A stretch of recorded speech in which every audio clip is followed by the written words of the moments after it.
Olá, seja bem-vinda, seja bem-vindo ao Educação e Tecnologias, um programa do PP Gente, o programa de pós-graduação em Educação e Novas Tecnologias da Uninter. E como você já deve estar sabendo, toda semana a gente traz aqui alguém para falar sobre educação e tecnologia, educação e essas coisas bacanas. E hoje estou com a colega professora Joana Romanowski. Olha só que honra, hein? Porque demorou para você poder vir até aqui. Demorou. Boa tarde a todos e a todas. É uma alegria imensa estar aqui para conversar neste programa que trata de educação e a relação com as tecnologias, pesquisa, porque está ligado à pós-graduação, né? É o nosso programa, né? Exatamente. Porque, na verdade, você não veio antes porque estava porque a disciplina casa, né? O horário. Só por isso. Sim, exatamente. Aí eu consegui achar uma brecha que, agora vai dar. Pô, muito legal, muito legal. Porque, assim, eu fico pensando se as pessoas pudessem participar das reuniões para ver o quanto eu aprendo nessas reuniões. Que isso é uma das coisas mais legais de você estar num programa de pós-graduação, né? Que daí você tem os professores que sabem muito. E a gente aprende muito contigo. Todos nós. No final, quem que eu tava falando esses dias? Eu não vou lembrar. Acho que o André. Eu saí com... O André foi quem fez o primeiro programa aqui, né? O programa número 0. O primeiro foi do Moser. Aí ele falou, nossa, cara, a professora Joana... Cara, cada vez que eu vou numa reunião dessa, eu aprendo muita coisa. Eu falei, imagina. Não, mas é verdade mesmo. É verdade. A pessoa conhece os meandros da CAPES e como é que as coisas funcionam e tal. Isso é muito legal. É muito massa. É muito bom, né?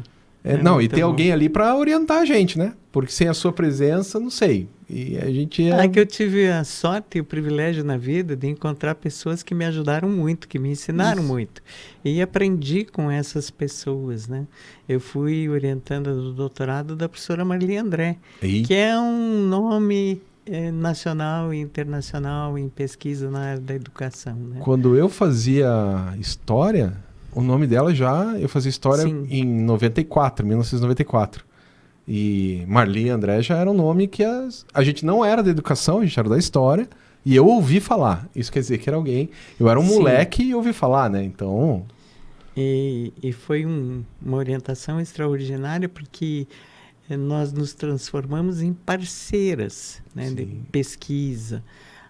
Ela me convidou para participar de pesquisas que ela estava desenvolvendo e com ela eu aprendi assim coisas incríveis em função da metodologia da pesquisa, como fazer pesquisa, o que é pesquisa, por que pesquisa, importância da pesquisa, estrutura da pesquisa, o que é fundamental, que não pode faltar na pesquisa. Então, tudo isso é um aprendizado que eu estive com a professora Marli André. E quando eu fiz o mestrado, eu tive outra professora extraordinária que também foi minha orientadora, a professora Heloísa Lick, né, que ela está viva e ainda trabalha, né?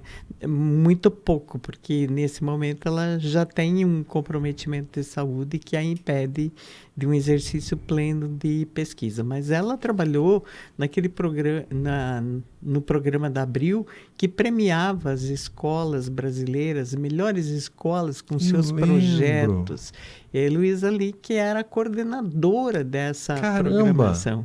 Então, também foi um aprendizado extraordinário com a professora Heloísa. Que daí depois saía um relatório, né? Com todas as escolas, as melhores escolas do país. E tal. Transmitido pela Rede Globo. Isso, negócio grande. É um negócio nacional, né? Era uma proposta nacional de escolha das escolas que tinham projetos inovadores na gestão ou na prática pedagógica. E desenvolvia esse projeto envolvendo todas as escolas da educação básica. Aquela revista Nova Escola não nasceu desse projeto? Exatamente. Isso. Ela era associada a essa revista Nova Escola. Justamente também estava no bojo dessa discussão. E ela foi minha orientadora de mestrado. Né? Então, fica mais fácil, muito legal. Tá, então vamos começar do começo. Porque assim, a gente está conversando e eu acabei de esquecer a primeira e principal pergunta desse programa, que é o seguinte. Quando os nossos alunos, nesse caso eu me coloco nessa posição também, parece que as pessoas nascem prontas, né? Então a professora Joana Romanowski nasceu e já é quem é. E não, né? Você Não. sofreu e teve percalços. Então seria legal contar para o pessoal, mais ou menos, qual foi a sua linha trajetória, qual que foi a sua trajetória, sei lá, desde o ensino médio, como é que foi entrar na faculdade, fazer mestrado. E aí, como, né? Como? Porque as pessoas sempre têm curiosidade de saber como que é a vida dos pesquisadores, né? Exatamente. Eu fiz escola normal numa cidade menor, né? Mas a escola normal que eu fiz, ela tinha essa perspectiva de ser inovadora. E já os professores da escola normal, no ensino médio, já diziam de pesquisa, de você ler artigos mais intensos e desenvolver unidade de aprendizagem. Imagine, na década de 60, você trabalhar com ensino isso não era interdisciplinar. Comum, né? Não. E justamente desde então essa perspectiva de inovação, pesquisa, ensino que traz sempre a possibilidade de estar olhando a aprendizagem do aluno e não a reprodução do conhecimento, estava na veia, maravilhoso, né? Isso é maravilhoso. Desse processo formativo. E depois eu vim fazer a pedagogia aqui na Universidade Federal do Paraná, aqui em Curitiba, e tive o privilégio de ser aluna de professores renomados da época, né? A professora Pórcia, a professora Eni Caldeira. Essa eu também já ouvi falar, Eni Caldeira já ouvi falar. A professora Eni Caldeira, ela tinha uma relação com o Instituto Piaget em Genebra. Coisa pouca. Né? E fazia E naquela época, era uma época sem internet. Sim, então, para você conseguir fazer um intercâmbio, nossa, era outra... Era muito mais difícil. A professora Eni Caldeira foi aluna da professora Maria Montessori, na Itália. Só. Ela só foi aluna da Maria Montessori. Tá, e com isso, ela traz essa ideia inovadora de uma escola ativa, de um aluno que aprende pela reflexão, pelo processo de descoberta, já estava lá. Então, a professora Eni fazia conosco atividades assim, você fotografava crianças, mostrando as atividades que a criança realiza, relacionadas às necessidades propostas pelo Maslow. Então, você analisava, essa atividade tem a ver com criatividade, tem a ver com o processo da criança desenvolver o seu esquema motor, o que é essa atividade, qual é a relação dessa atividade com esse desempenho. Autonomia e por aí afora, né? E as aulas da professora Eni eram em laboratório, né? Não eram aulas em que nós estávamos uma atrás da outra. Eram aulas de laboratório. As carteiras ficavam todas circular, né? Numa posição circular, e nós já ficávamos analisando as proposições dos diferentes autores e fazíamos discussões com isso, né? E exatamente porque eu vinha de uma escola normal que já tinha essa pegada da inovação, da descoberta, da pesquisa, eu trabalhei depois com a professora Eni em projetos de pesquisa que eram da Unesco. Nossa! Então... Como aluna, isso? Logo após a minha formatura, eu continuei vinculado ao laboratório de pesquisa da professora Eni. Entendi. E com isso nós desenvolvíamos uma pesquisa aqui na Vila Tingui, aqui em Curitiba, olhando a diferença dos 20 anos entre os moradores que constituíram a Vila Tingui e como eles estavam 20 anos após em termos de aprendizado, de desenvolvimento. Tinha um outro projeto na época que entrevistava crianças de como elas imaginavam que elas estariam no ano 2000, que elas seriam adultas. Era muito longe. Né? Que era muito longe, faltava 25 anos para elas estarmos no ano 2000. Né? E tinha essa pesquisa também colhendo depoimentos de crianças e adolescentes, né? Como eles imaginavam que o mundo seria no ano 2000, etc. Que é uma pesquisa da Unesco aí, né? De educação para o futuro, como sempre, a Unesco trabalhando nessa perspectiva. Ela acabou de lançar um documento de educação para o futuro. Eu vi. Né? Bem atualizado. E bem provocativo, né? Bem Esse negócio de rede social. Ensino colaborativo, cooperativo, a descoberta, a pesquisa presente, nessa linha que vai esse texto. Vou trabalhar esse texto na próxima semana com os alunos. Com os meus alunos, muito bom. Vamos trabalhar essa perspectiva de inovação aí na proposição da Unesco. O que a Unesco está entendendo? O que é a educação mesmo porque de amanhã? Os caras tomaram no último relatório da Unesco lá do PISA, eles falaram, eita, essa criançada não está sabendo mais nem ler nem interpretar o que está acontecendo. Tanto que tem aquele alerta lá, redes sociais, todos os documentos que atestaram que redes sociais fazem bem para a educação foram patrocinados pelas empresas de redes sociais. Está na carta da Unesco. Aí você fala, eita, isso quer dizer alguma coisa, né? Sim, você tem apontamentos aí importantes para que você continue observando a possibilidade dessas crianças desenvolverem aprendizagens de fato, e não estarem só ocupando o banco escolar. Né? Essa é a diferença entre a criança estar lá e a criança aprender lá na escola. Né? E no período que eu trabalhei na prefeitura de Curitiba, a prefeitura tinha o Jaime Lerner era o prefeito, e tinha uma linha de pesquisa. Havia um departamento dentro do departamento da prefeitura, da rede municipal, da Secretaria de Educação do município, que cuidava da pesquisa. Então, nós já fazíamos pesquisa também na escola, do como as crianças desenvolviam a aprendizagem. E eu tive o privilégio de trabalhar com um grupo muito bom na escola que eu trabalhei no Papa João 23. Papa João 23 fica onde? No Portão. Isso! Na rua Itacolomi. Isso. É porque eu passava lá na frente quando eu morava no Portão. Exatamente, ele fica no Portão. Isso. E justamente no Papa a gente fazia festival de folclore, trazendo o professor Inami para nos ensinar como eram as danças folclóricas do Paraná e as músicas tipicamente da cultura paranaense. Então fazíamos isso, fazíamos também várias atividades de redação, cálculo, com possibilidade de jogo com as crianças, certo? Né? Já nesse período, lá na década de 80, 70, 80... Que não era comum. Que não era comum. Um olhar para a aprendizagem dos alunos, né? Inserindo os alunos em diferentes possibilidades nessa perspectiva de pesquisa.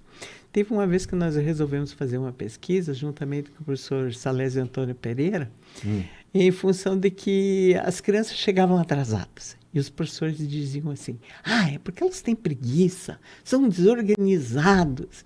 E aí nós resolvemos fazer uma pesquisa com os alunos, descobrir por que eles chegavam atrasados. E nós descobrimos que muitas crianças chegavam atrasadas porque não tinha relógio em casa. Certo? Nossa! Claro. Não tinha relógio. Aí se guiava pelo sol, deve ser tal hora. Criança se distrai e tal. Exatamente. Outras crianças chegavam atrasadas porque tinham irmãos menores e a mãe tinha que sair para pagar uma conta. Então, o mais velho ficava cuidando dos mais novos. Então, descobrimos assim que a lógica da escola não é a mesma lógica de organização da família. E isso nos ajudar, exatamente, isso nos ajudou a orientar essas famílias em função e explicar qual era a lógica que a escola usa para o seu funcionamento, né? Para as famílias conseguirem entender. Mas para a gente fazer isso, nós tivemos que entender qual era a organização das famílias. Claro. Então, essa pesquisa na prática pedagógica esteve presente também durante a prática de trabalho. E não só quando você está num grupo de pesquisa desenvolvendo.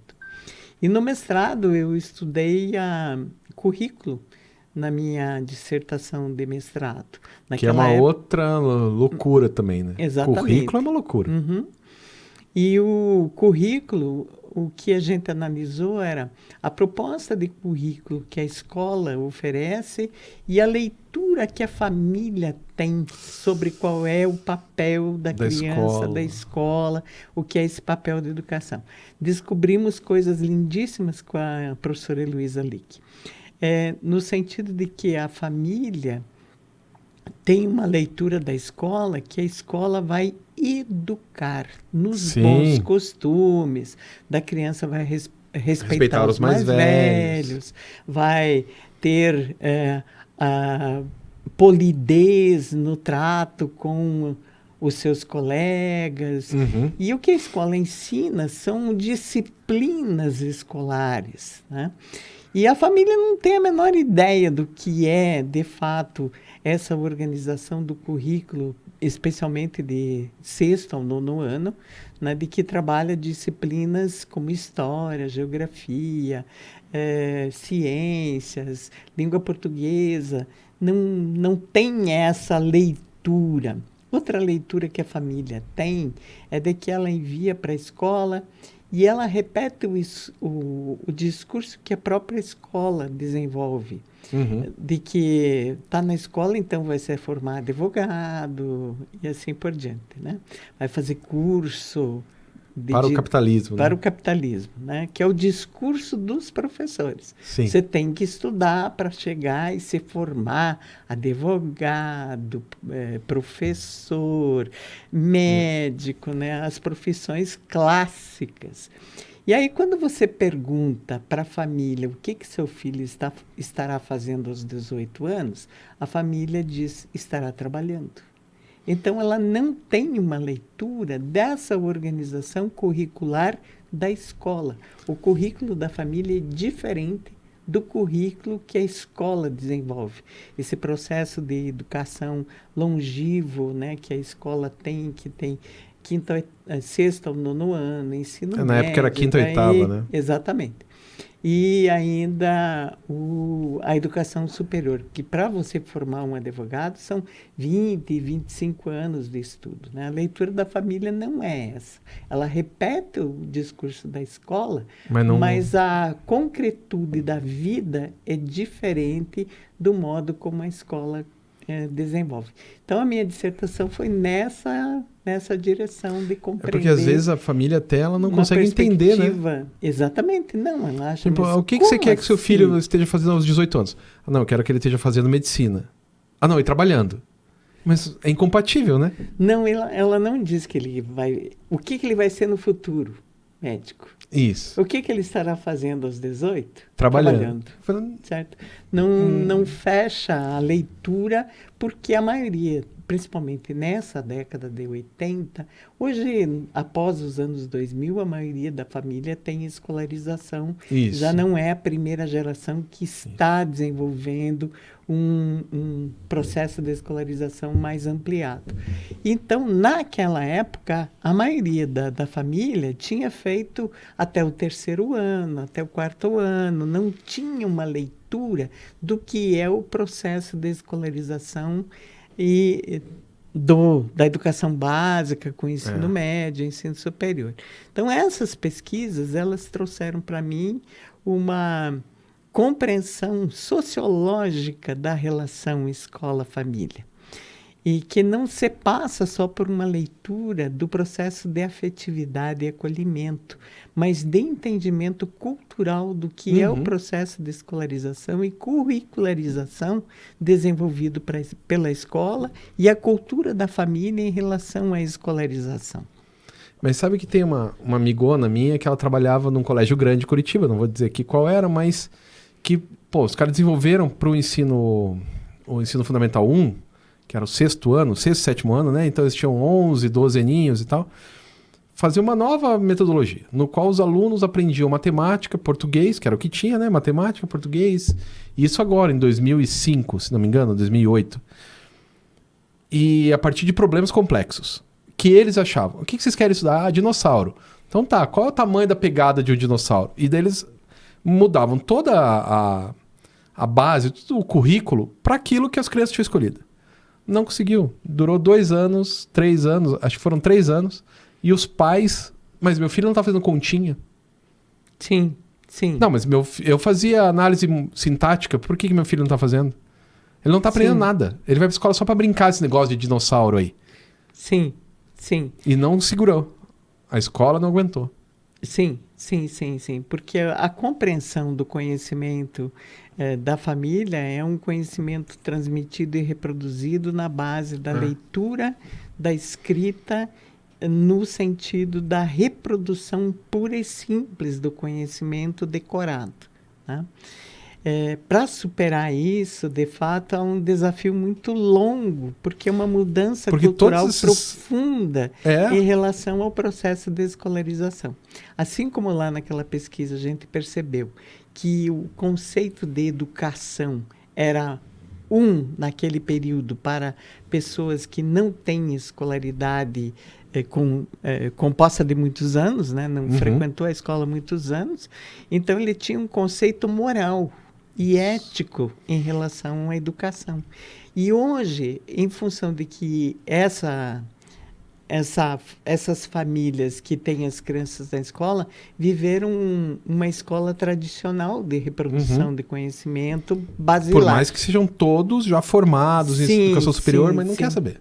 Exatamente, porque tem essa leitura de um conhecimento repetido e memorizado. Isso. E ao passo que o entendimento hoje da aprendizagem é no sentido compreensivo, né? Isso a gente foi procurar aí quando a Heloíse estava fazendo o mestrado em avaliação, nós fomos procurar na literatura francesa, nas publicações francesas, do Instituto ligado à Sorbonne, em relação ao que eles entendem como avaliação. Então, justamente, a maioria das publicações está colocando isso, essa passagem de um ensino não reprodutivo para um ensino compreensivo, que a criança não precisa mais memorizar o conhecimento, porque ele já está aí, ele é disponível e acessível para todos, né? Então, a compreensão do conhecimento que é fundamental hoje, a compreensão e a transferência desse conhecimento para diferentes situações com um entendimento de aplicabilidade e não de reprodução.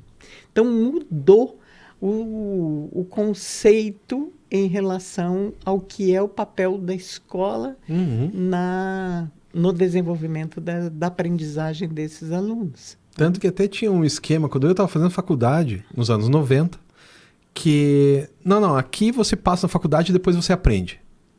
Você termina a faculdade e depois você aprende. E isso, eu não estava falando do curso de História, que foi o que eu fiz, eu estava falando de Medicina, eu estava falando de Engenharia. São os cursos que, vamos combinar, se o cara errar, alguém vai morrer. E não, aqui você só faz a faculdade. Minhas 2 melhores amigas fizeram Medicina. E... Não, aqui a gente só tá aprendendo. A gente cola na prova e tá tudo bem. Daí depois a gente aprende. Pô, mas... E esse conceito é que está mudando, né? No sentido de um conhecimento compreensivo e aplicado a situações concretas e complexas existentes no cotidiano da saúde, da educação, da engenharia, e não mais um aprendizado de cálculo em profundidade com função só na reprodução daquele conteúdo e não no sentido do entendimento e da aplicabilidade em situações complexas. Então, esse é um momento de transição mesmo em relação ao conhecimento.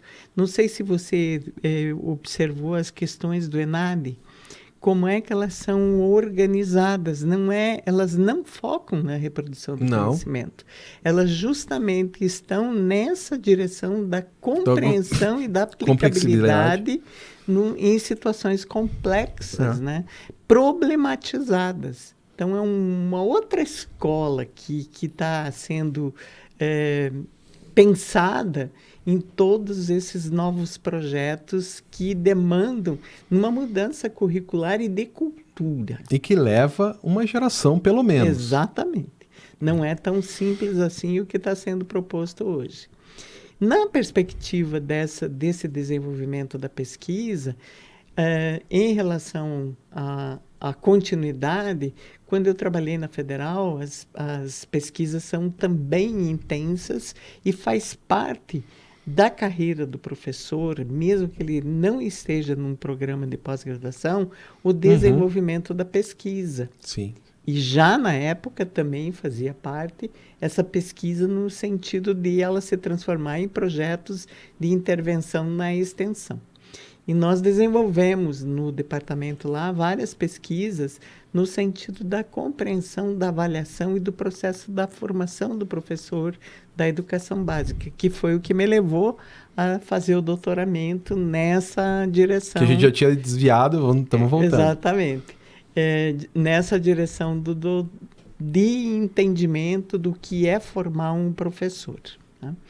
E no que eu iniciei o doutorado, e mesmo quando atuando na Federal, eu passei a participar... Você já era professora da Federal quando fez doutorado? Sim. Ah, sim, legal. Sim, já era professora da Federal. Eu entrei com mestrado na Federal e daí fiz o doutoramento durante o tempo que eu estava na Federal, porque não era comum a Federal ter doutores. Ela tinha mestres, né? Porque não tinha doutorado em Curitiba. Só tinha fora de Curitiba, ou em São Paulo, ou em Belo Horizonte, ou no Rio de Janeiro, ou na Universidade Federal do Rio Grande do Sul.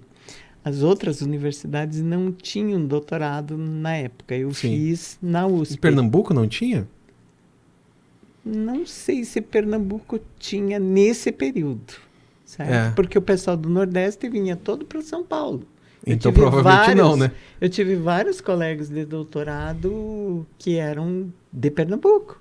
Ah, então não tinha. Senão não teriam feito lá. Eu acho que não. Eu acho que a expansão ela só se deu após os anos 90. Depois da LDB. Depois da LDB que, de fato, houve uma ampliação dos programas e uma interiorização da pós-graduação. Até então ela era centrada em algumas capitais, né? Mesmo aqui na Federal, o doutorado foi desse período que ele nasce, né?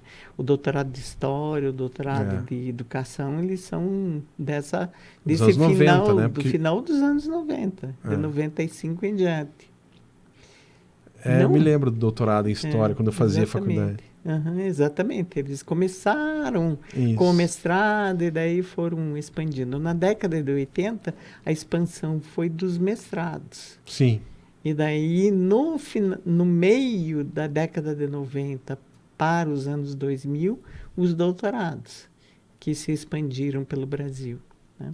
E aí eu fiz o meu doutorado na USP mesmo, na Universidade de São Paulo, olhando essa questão da formação de professores. Eu tive o privilégio de inaugurar uma pesquisa no Brasil justamente com a Marli André, que eram os tais estados da arte. Sim. O Ministério da Educação descobriu que era possível você sistematizar o conhecimento já produzido e criar um programa convidando professores, pesquisadores experientes para organizarem estados da arte. Ah, que na legal! Alfabetização, na formação de professores. Então isso veio do governo? Do governo. Foi que legal!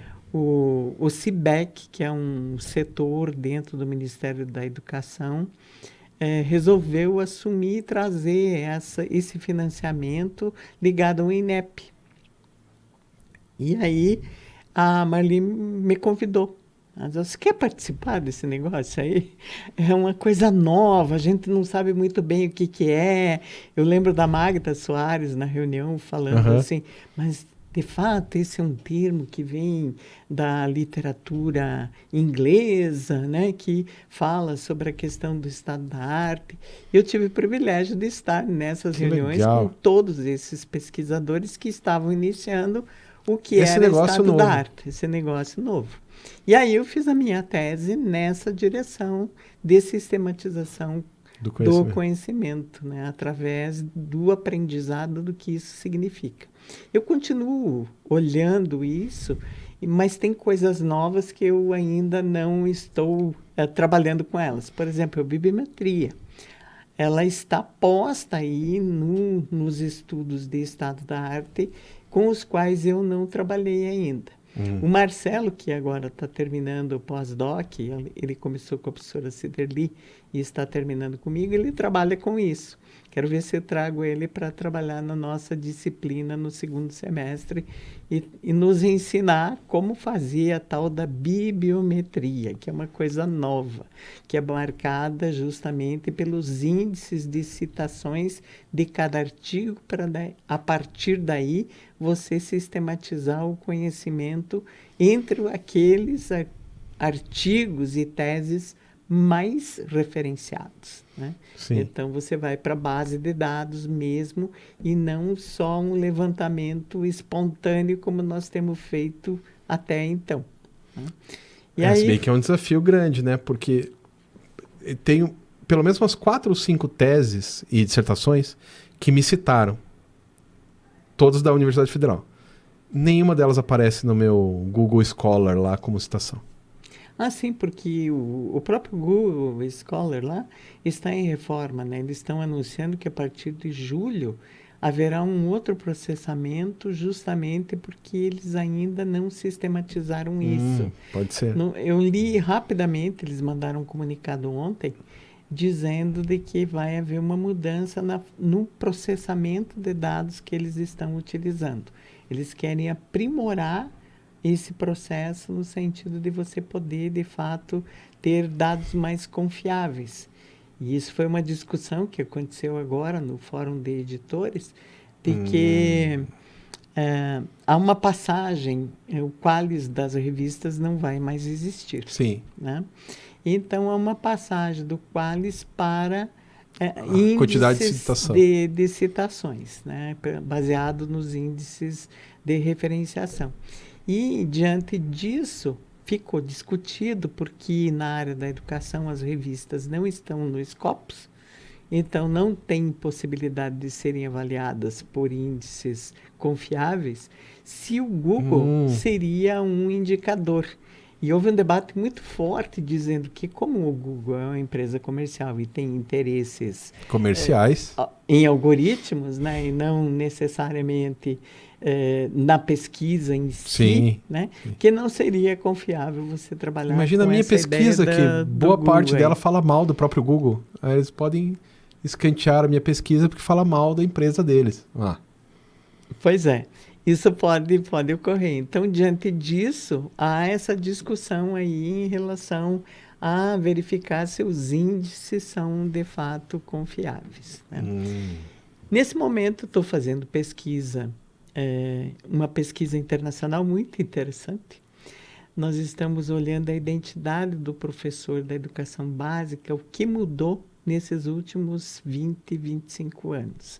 O que mudou lá na prática docente da educação básica e que interfere nessa identidade desse professor? Que professor? Mas só o professor mais novo?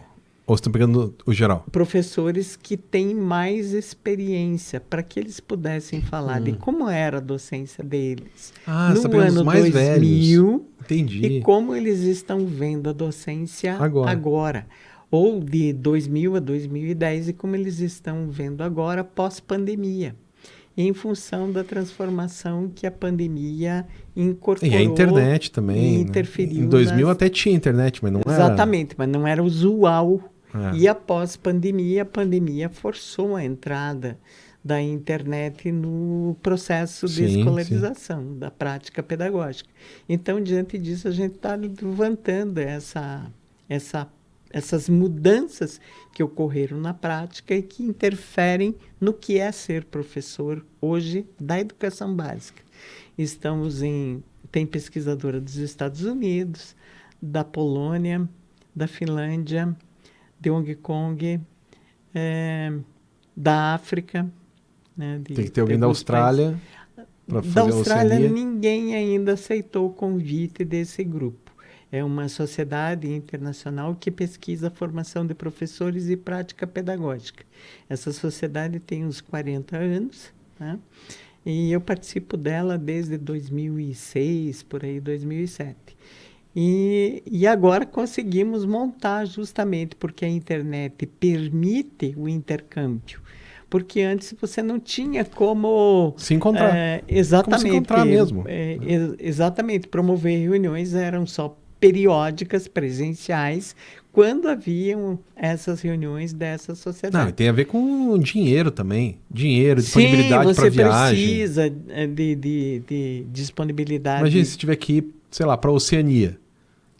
Né? Você vai, não, agora o congresso vai ser em Sydney, na Austrália. Deve ser legal ir para lá, mas são 23 horas de voo, mais uma fortuna em dinheiro. Não é tão fácil, né? O último foi agora, o ano passado, em Bari, na Itália. Menos longe, mas assim... mesmo assim, o dispêndio é alto. Aqui no Brasil já tem uma filial, um grupo dessa sociedade. Já tem um coordenador que trabalha na Universidade do Ceará que assumiu o ISAT aqui no Brasil. Né? Então, ele está organizando eventos nessa perspectiva da internacionalização da pesquisa, trabalhando vinculado a essa sociedade. Né?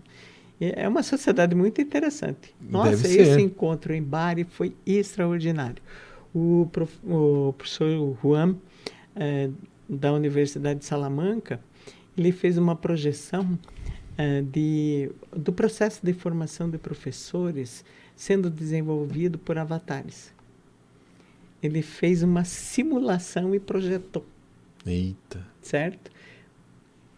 Sensacional, sabe? Ele trouxe, assim, algo que realmente a plateia ficou, né? Opa, tem coisa nova por aí. Então, ele fez as duas simulações. Um professor avatar ensinando alunos avatares, alunos reais, e alunos reais sendo ensinados por um professor avatar. Sabe?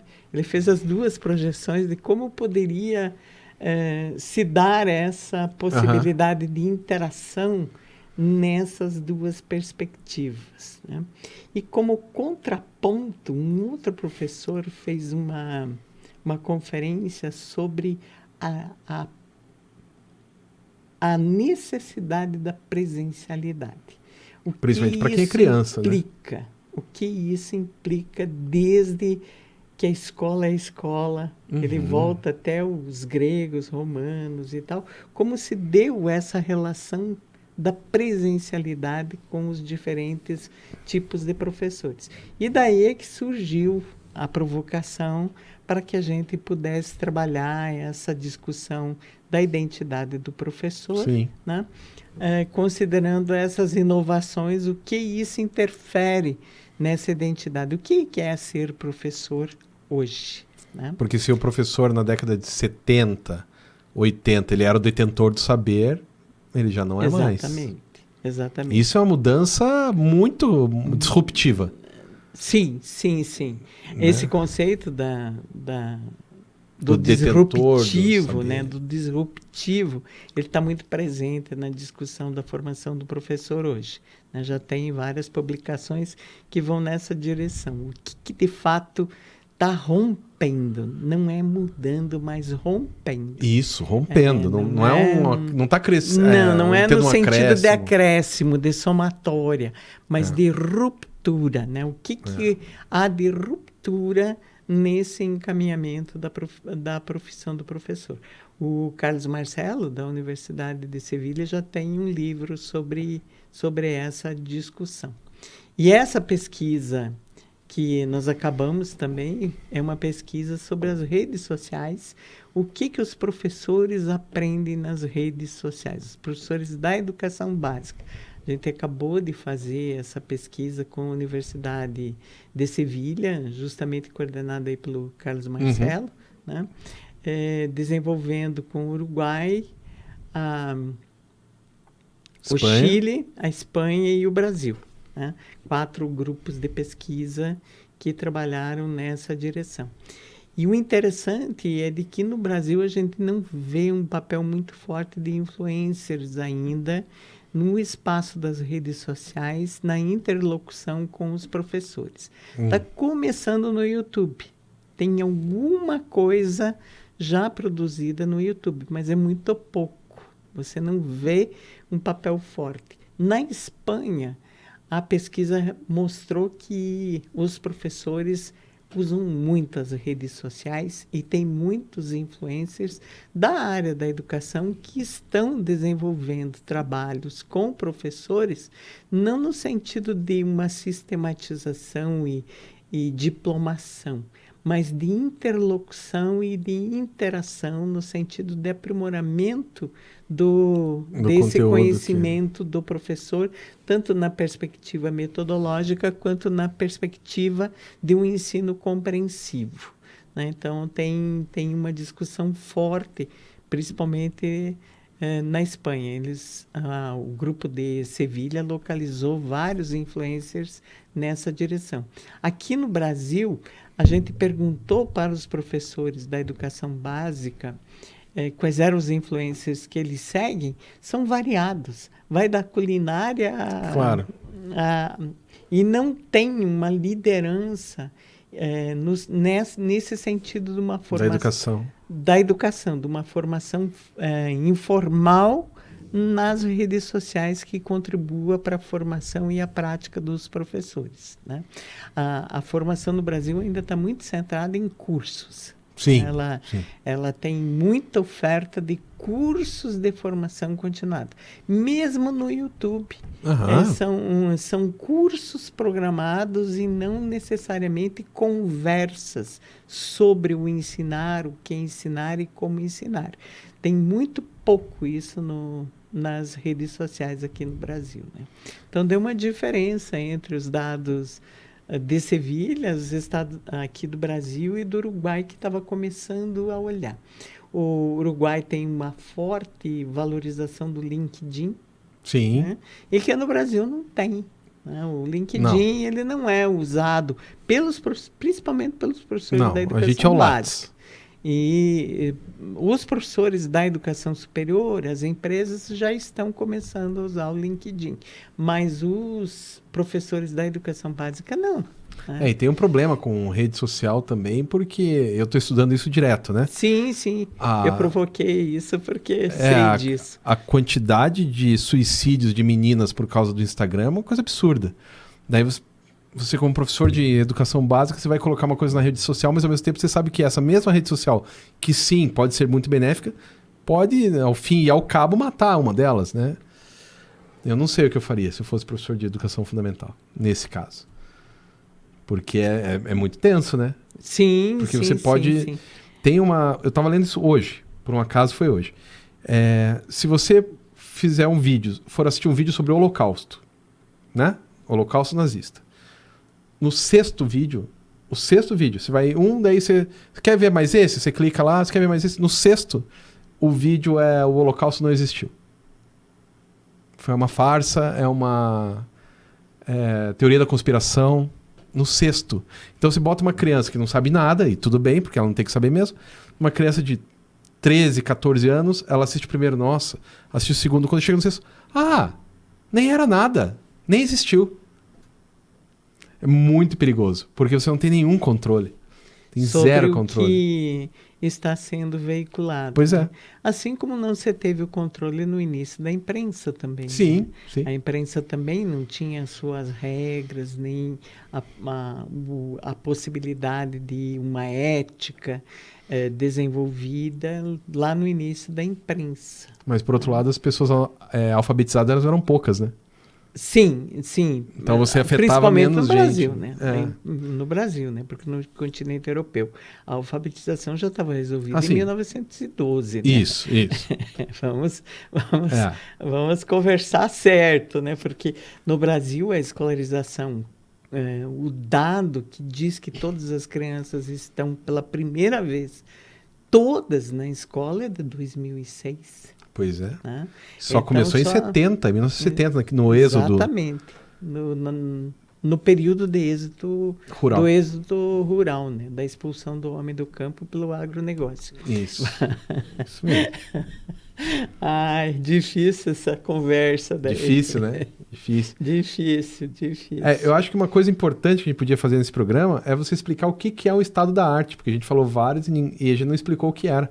Porque tem muita gente que esse programa veicula na TV aberta.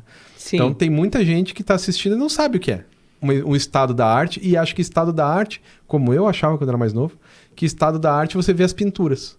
Ah, sim. E não tem nada a ver com isso. Esse é um movimento que começa lá pela primeira vez na área da saúde, quando eles começam a reunir todas as publicações para definir quais são os resultados de estudos de uma determinada doença.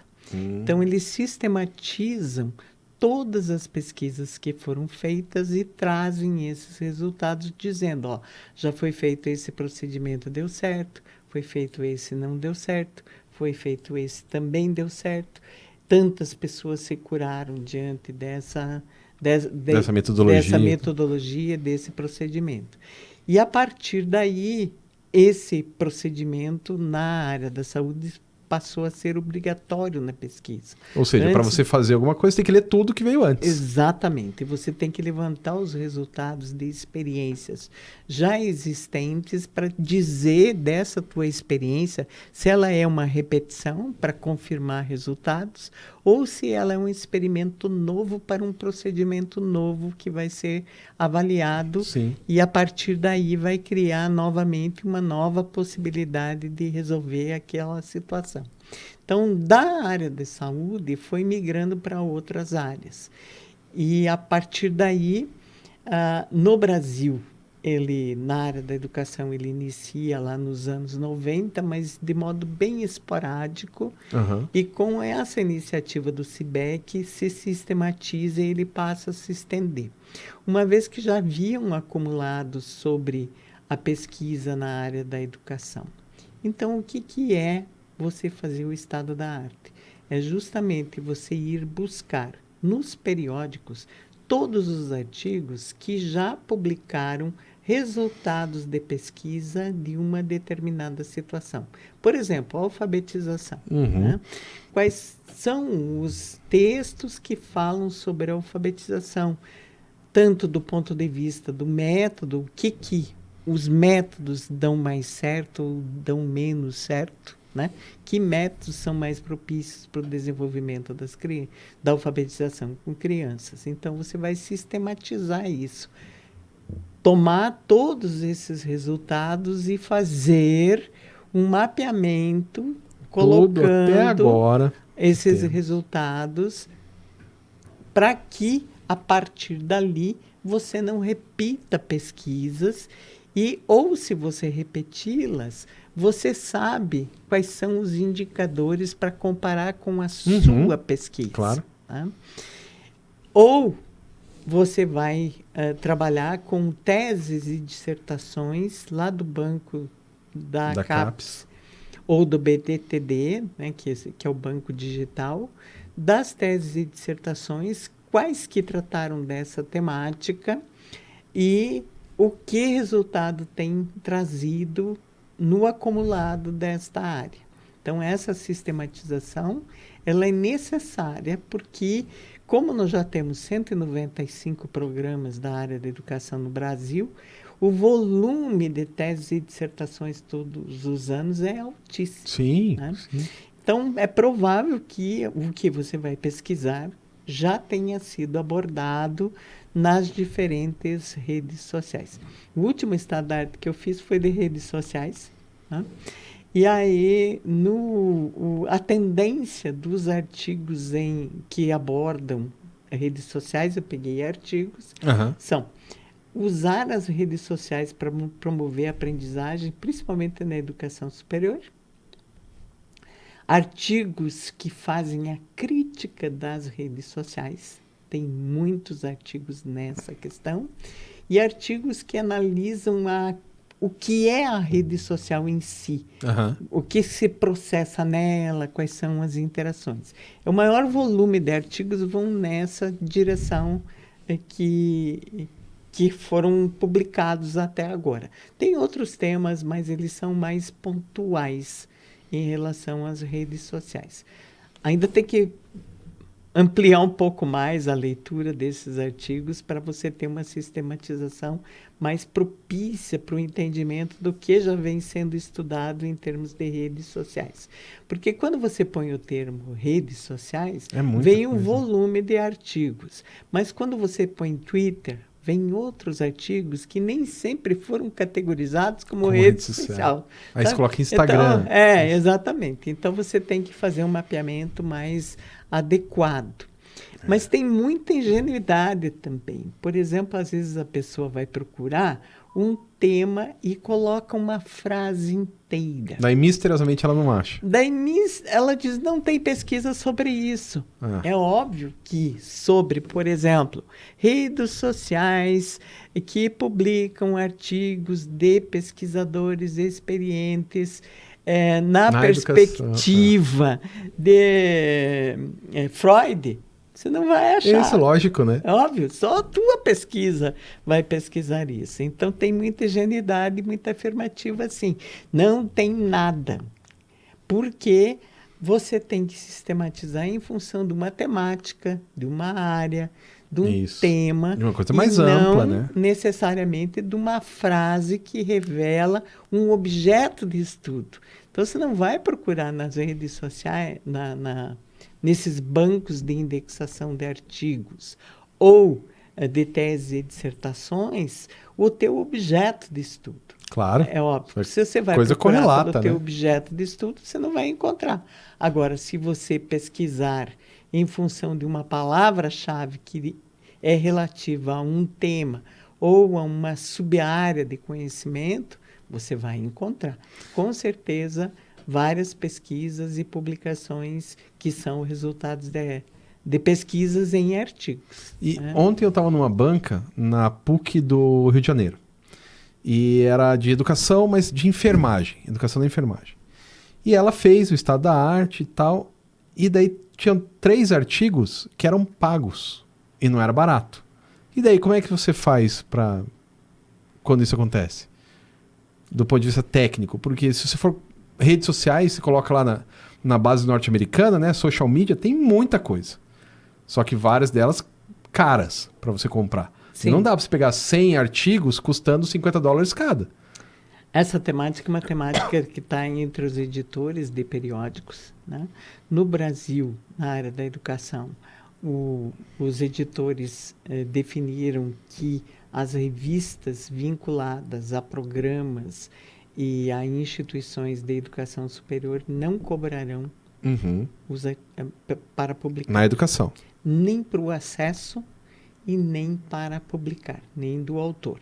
Então, qualquer revista da área da educação que está cobrando, ela não está vinculada às sociedades de pesquisa propriamente ditas, né? São outras iniciativas. A gente até recebeu aquele e-mail lá falando de revista predatória e tal. Exatamente. Na área da educação, em função da democratização da ciência. Claro. Tá? E tem uma discussão que passa entre os editores. A Alemanha decidiu que ela não vai mais ter revistas com acesso restrito e pago, né? Elas deverão ser financiadas pelos órgãos públicos para publicação de artigos e deliberado, porque a ciência ela deve estar a serviço da sociedade e não a serviço de grupos de interesse. Então já difícil vai ser fazer isso nos Estados Unidos. Né? Já tem algumas iniciativas nessa direção. Então essa é uma discussão que passa nos fóruns de editores em relação a cobrar o acesso aos artigos e cobrar também a publicação de artigos, né? Publicação paga. Tanto que a CAPES tem a iniciativa dos periódicos da CAPES de as instituições se vincularem a essa iniciativa no sentido de facultar as instituições, elas ajudam financeiramente a CAPES para que a CAPES possa trazer todos os artigos e torná-los acessíveis e públicos para todos. Essa é uma iniciativa que a CAPES, de fato, está desenvolvendo, justamente por isso. Porque se a ciência é resultado para o benefício da população, ela deve ser acessível e não só para alguns. É uma discussão que está posta aí nos órgãos governamentais, sim. E do mundo, né? E do mundo. Não é uma discussão neutra e brasileira, né? Ela está sendo discutida em função disso, porque você tem, por exemplo, a Taylor e Francis, que é uma das maiores editoras do mundo, todas as revistas dela são de acesso pago. Você não tem como acessar os artigos se você não pagar por eles. E alguns são caríssimos. Sim. Né? Não é para qualquer bolso, né? Realmente é uma... Não, e mesmo a instituição de pesquisa, a Uninter ou a Universidade Federal, não importa, ela não vai pagar para o pesquisador para ele ler um monte de artigo que vai custar, sei lá, $5.000. Uma das coisas que eu até vou elogiar a nossa instituição, a biblioteca da Pearson, da nossa instituição, é riquíssima. A biblioteca da Pearson, da Uninter, que é acessível aos alunos que fazem cursos de graduação e pós-graduação, é uma biblioteca rica. Ela tem muita publicação e publicação atual. Né? Você encontra todas as temáticas, eu já fui procurar lá, se você tem tal temática. Tem publicações. Principalmente quando você dá aula na graduação, é bem importante. Exatamente. Então, é muito importante e eu faço questão de valorizar isso, porque a biblioteca da nossa instituição é muito boa para que você possa fazer estados da arte, da literatura em livros. Ela é que ela não é de artigos, né? Não, ela é para livros. Não é para livros, né? Mas da área da educação, o Educa, da Fundação Carlos Chagas, tem um volume de revistas bom, não é total, mas é muito bom, que os artigos são todos acessíveis. Nenhuma revista é paga dos periódicos que estão no Educa, da Fundação Carlos Chagas. Também é um volume alto de artigos ali. E tem o periódicos da CAPES, que também é muito importante, um repositório, um indexador muito importante para que você possa acessar artigos. E a iniciativa da CAPES de manter as teses e dissertações de acesso aberto é extraordinária. Sim, porque algumas não estão lá porque elas são anteriores à plataforma Sucupira. Mas tem o endereço de onde você pode procurar na instituição. Se você mandar uma carta, de origem. Né, um e-mail. Exatamente. Então, tem possibilidade de você acessar a pesquisa. Em alguns casos, você manda um e-mail, as pessoas te mandam pelo correio uma dissertação, uma tese impressa, porque é de 1984 e chega desse jeito. Sim. A qualidade do Xerox nem sempre é muito bom. Eu já trabalhei com isso nos estados da arte, pedindo pelo sistema de permuta entre as bibliotecas, né? Mas não é muito bom o Xerox que vem, mas é possível fazer a leitura. Dá para ler. Mas aí, nesse caso, o serviço o comute não é gratuito. Você tem que pagar pelo Xerox. Não, você paga pelo Xerox e pelo correio. Mas é o mínimo, exatamente. Né? Sim. Porque está externo. Mas o dado gratuito. É de graça, né? Sim. Essa ideia da democratização do acesso à pesquisa ela é muito forte no Brasil. Sim. Né? Então, no Brasil, é mal visto, de modo geral, você cobrar o acesso a artigos e a publicação e o acesso a teses e dissertações. Não é bem aceito entre os pesquisadores, entre quem publica e entre os estudantes. Né? Não se tem isso. Né? A área da saúde é uma das áreas que os artigos são pagos de modo geral. Né? Biológicas. No Brasil, mas no Brasil, em educação, não. Agora, em outros países, mesmo os artigos da educação não são gratuitos, não. Se bem que na América Latina você tem o Redalic, que é de acesso gratuito, E você tem a Geonet também da Espanha, que também isso, que é europeia, mas... é europeia, mas o acesso os periódicos vinculados à Geonet são de acesso gratuito. Né? Muito bom, mas a gente tem que acabar. E é uma pena. Nossa, já pois passou. O tempo voa. O Charlie Brown aqui tá me dizendo que já deu, porque eu tenho o relógio de Charlie Brown, porque eu adoro Charlie Brown. Uhum. E uma pena que já acabou, mas assim, para você que tá vendo aí do outro lado, a gente chama a professora Joana algum outro dia para, né? Você pode dar os seus contatos, seu e-mail para quem tiver algum interesse, para bater um papo, alguma coisa assim? O e-mail da Uninter é joana.r, que é o do meu sobrenome, @uninter.com, tranquilo. E é isso. Nós recebemos todos os e-mails, a instituição acolhe e-mails mesmo para quem não é Claro. da instituição. Às vezes a pessoa tem uma dúvida, como é que eu faço e tal, você dá uma dica, né? Uhum. Então, sim. Prof. Joana, muito obrigado, foi muito divertido, acho que a gente estourou o tempo, mas a vida é assim, a vida é um grande estourar de tempo quando a gente tem uma pessoa bacana, inteligente para conversar. Então, pessoal, a gente vai nessa, porque acabou o nosso tempo. E semana que vem a gente conversa com outra pessoa bem bacana, bem interessante para falar de educação e novas tecnologias. Até mais. Muito obrigada.